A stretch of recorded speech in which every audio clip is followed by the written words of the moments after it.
Good morning friends, आप लोग स्वागत है सूरज क्लासेस में। आप लोग देख रहे हैं हमारे साथ प्रोबेबिलिटी। क्या होता है प्रोबेबिलिटी? देखिए, प्रोबेबिलिटी का मतलब ही है उम्मीद। क्या कहते हैं? उम्मीद। अब उम्मीद के चार तरीके हो सकते हैं, जैसे हमें डाउट है, चांस है, प्रोबेबिलिटी और अनसर्टेनिटी। ये चारों के चारों का मतलब क्या होता है? उम्मीद। किस तरीके की उम्मीद? एक एग्जांपल के लिए मान लीजिए कि आपका कॉइन है, इधर हेड लिखा है, एक तरफ क्या लिखा है? टेल लिखा है। ठीक है, आपने टॉस किया होगा। टॉस करते तो क्या चांसेस होते हैं? शायद ए कहता है कि सर हेड आएगा, बी क्या कहेगा?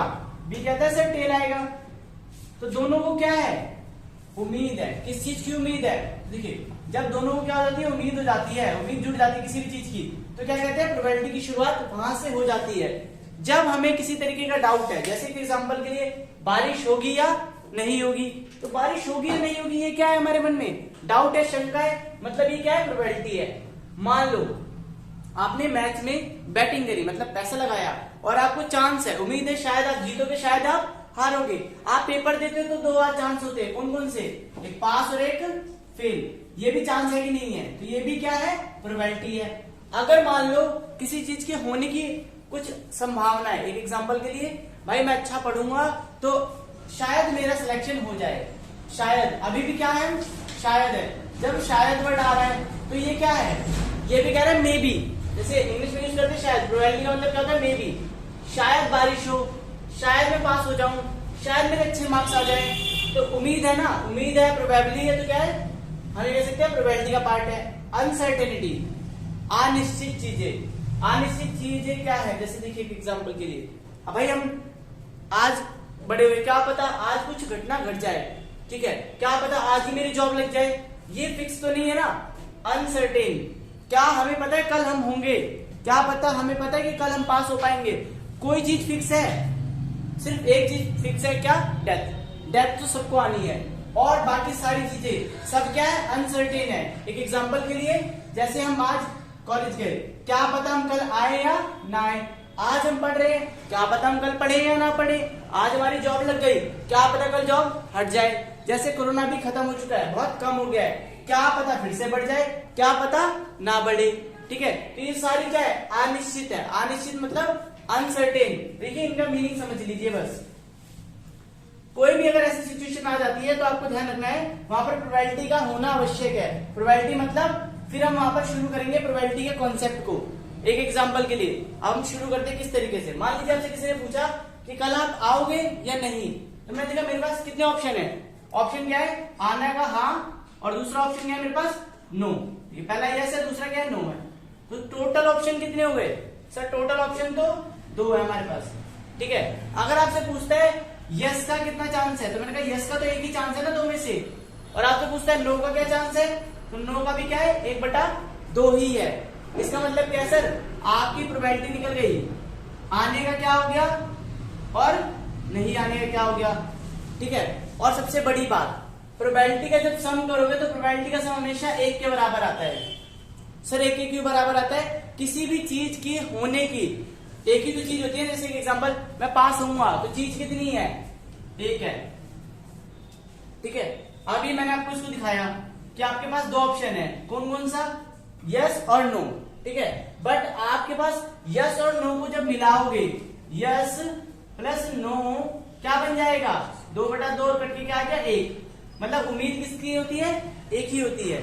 चलिए अब हम इसके आगे देखेंगे इसके क्वेश्चंस को, तो आपको समझ आ गया प्रोबेबिलिटी कहाँ का यूज करते हैं, जब डाउट, चांस, प्रोबेबिलिटी या अनसर्टेनिटी की बात हो। चलिए शुरू करते हैं इसके क्वेश्चनों के साथ। चलिए अब हम देखते हैं इसके आगे इसका फॉर्मूला क्या है। एक ही फॉर्मूला बताऊंगा और आपके सारे क्वेश्चन हो जाएंगे सॉल्व। क्लास 8, 9, 7 कहीं भी आ जाए प्रोबेबिलिटी, 10 तक आप इस प्रोबेबिलिटी को सॉल्व कर पाएंगे एक फॉर्मूले से। फॉर्मूला क्या है? पॉसिबल आउटकम्स अपॉन में टोटल आउटकम्स। रखिए मेरे साथ, पॉसिबल आउटकम्स अपॉन में टोटल आउटकम्स।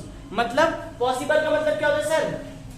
जिस चीज के होने के चांस है। जैसे कि एग्जांपल के लिए आपने बोला अ कॉइन टॉस, एक कॉइन को टॉस किया जाता है और दो चांसेस हुए। कौन कौन से बच्चों? एक हेड का और एक टेल का। ठीक है, आपने कहा हेड आने का कितना चांस है? सर 1 है। और टेल आने का 1 चांसेस है। एक कॉइन को उछाला, मान लीजिए अब आप पूछते हैं हेड की क्या प्रोबेबिलिटी, तो आप लिखेंगे सर E4 क्या होता है? E4 पहले समझो, E4 क्या होता है? इवेंट।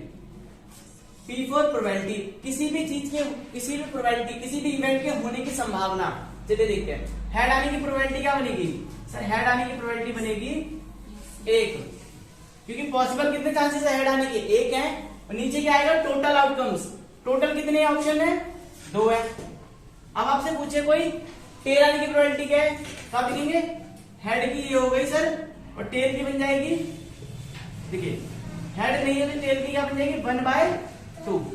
सर टेल की कैसे बनी 1/2, तो पॉसिबल क्या है टेल में, देखिए पॉसिबल क्या है टेल में 1 है, और टोटल कितना है हमारे पास 2 है, तो इन दोनों का क्या हो गया 1/2। अब आपसे कोई पूछे कि सर प्रोबेबिलिटी का सम बताइए, देखिए तो आप इसके भी कर सकते हैं।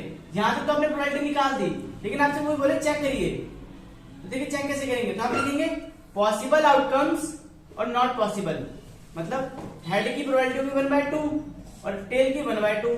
ठीक है, क्या इन दोनों में सम 1 आ रहा है, तो देखिए 2/2 उधर कट के कितना आ गया बच्चों 1। इससे क्या समझ आया कि पॉसिबल और नॉट पॉसिबल किसके बराबर होता है, 1 के बराबर होता ही होता है। तो एक पॉइंट का कॉन्सेप्ट हमने समझ लिया है। अब इसके आगे हम समझेंगे कुछ दूसरा क्वेश्चन को लेके, चलिए इसे फटाफट से नोट डाउन कर ले।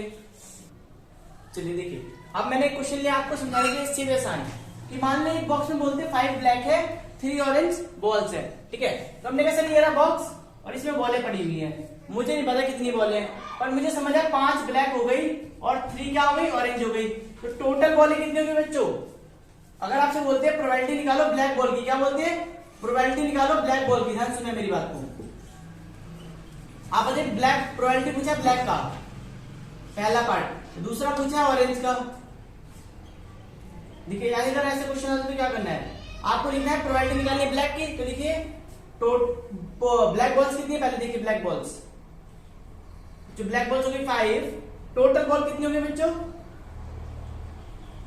टोटल मतलब ब्लैक भी जोड़ लो और ऑरेंज भी जोड़ लो, कितनी होगी बच्चों, ऑरेंज बॉल को जब हम जोड़ेंगे 5 ब्लैक और 3 ऑरेंज कितना हो गया 8 बॉल्स, समझ आया ना। तो अब देखिए टोटल बॉल्स हो गई, प्रोबेबिलिटी निकालना है हमें किसका, ब्लैक का, तो ब्लैक की प्रोबेबिलिटी बन जाएगी देखिए पीई, पीई को लिखते हैं इवेंट के पॉसिबल इवेंट होने की चांसेस। ब्लैक बॉल कितनी है 5, टोटल बॉल 8। अब आपसे दूसरे पूछते हैं ऑरेंज बॉल का बताओ, ऑरेंज बॉल का, तो कहेंगे बड़ा आसान है, ऑरेंज बॉल के लिए क्या दिक्कत है, ऑरेंज लिखिए पीई लगाइए, ऑरेंज बॉल लिख दीजिए ऊपर और नीचे लिख दीजिए टोटल, समझ आएगा नहीं समझ आएगा, यहाँ पे कितना आसान था। ब्लैक बॉल के लिए क्या हुआ 5/8, ऑरेंज बॉल के लिए क्या हुआ 3/8। अगर आपसे बोलते दोनों को सम करके बताइए कि प्रूफ करिए पीई और पीई नॉट क्या 1 के बराबर है, देखिए 5/8 3/8 जोड़ेंगे तो कितना आएगा 8/8 और कट करेंगे तो 1, ये भी 1 के बराबर है। आई थिंक आपको प्रोबेबिलिटी का कॉन्सेप्ट क्लियर हो रहा होगा। चलिए इसके बाद लेकर आता है एक और मस्त सा क्वेश्चन, फटाफट से इसे नोट डाउन करिए। चलिए दोस्तों देखते हैं एक और नए क्वेश्चन के साथ कि 5 रेड कलर हो, 3 ब्लू कलर हो और 3 ग्रीन कलर हो। जब क्वेश्चन आपका ऐसा है बट आप इसे समझ लेंगे तो इससे मिलते जुलते सारे क्वेश्चन कर पाएंगे। चलिए देखते, सबसे पहले आपको अगर मान लो इसमें पूछा गया रेड कलर होने की प्रोबेबिलिटी बताओ, रेड कलर होने की प्रोबेबिलिटी बताओ। दूसरा ध्यान से सुनिएगा, अब मैं इसका उल्टा पूछूंगा, रेड कलर नहीं होना चाहिए, क्या नहीं होना चाहिए, not red colour, red colour को छोड़ के बाकी सारे कलर होने चाहिए। बताइए 2 क्वेश्चन है, दोनों की प्रोबेबिलिटी निकालना थोड़ा सा समझने वाली बात है यहाँ पर। पहला क्या निकालना है हमें बच्चों रेड कलर, तो फॉर्मूला क्या होगा, फॉर्मूला आप लोगों को याद हो गया होगा सर, पीई बराबर पॉसिबल बटे में पॉसिबल आउटकम्स बटे में बच्चों टोटल आउटकम्स। अब आप कहोगे सर लाल कलर की पॉसिबिलिटी क्या है, लाल कलर देखो यहाँ पर कितना है, कितना है यहाँ पे 5 है, सर आप कितना लिख देंगे 5, टोटल कितने हो गए तो जोड़ लीजिए 5 3 कितना हो गया 8 और 3 कितना हो गया 11, तो टोटल कितना हो गया 11, प्रोबेबिलिटी निकल गई। दूसरा क्वेश्चन पढ़िए, नॉट रेड कलर, ध्यान से मेरे साथ पढ़िए, नॉट रेड, तो रेड को छोड़ना है, रेड को छोड़ के बाकी सारे बताइए कितने हो गए। देखिए यहां पर लिखिएगा ये किसका है, रेड कलर का प्रोबेबिलिटी है। दूसरा क्या बताना है हमें, हमसे मान लीजिए पूछा गया नॉट रेड, रेड को छोड़कर, तो हम लिखेंगे possible probability of not red, ठीक है, बिना रेड के, रेड हटा दो।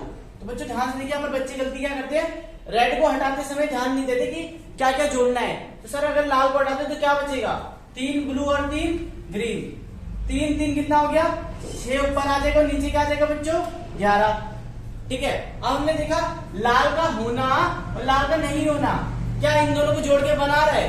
तो चलो चेक करते हैं। लाल का होना पॉसिबिलिटी हैपन और नॉट हैपन, ठीक है, क्या बना रहा है? तो पॉसिबिलिटी हैपन कितना है? 5/11 और नॉट हैपन 6/11। अब दोनों को जोड़ेंगे क्या आएगा? बिल्कुल बच्चा सही बताया आप लोगों ने, 11/11 सर काट के कितना हो गया? 1। सही है। तो यहां तक प्रोबेबिलिटी का कॉन्सेप्ट क्लियर हो गया। बाकी जब प्रोबेबिलिटी हम बड़ी क्लास से लेके आएंगे 9th और 10th का, तब हम आपको कार्ड्स वाले क्वेश्चंस और मार्बल्स वाले क्वेश्चंस को कराएंगे। Thank you. ऐसी वीडियो देखने ज्वाइन करिए सूरज क्लासेस। Thank you.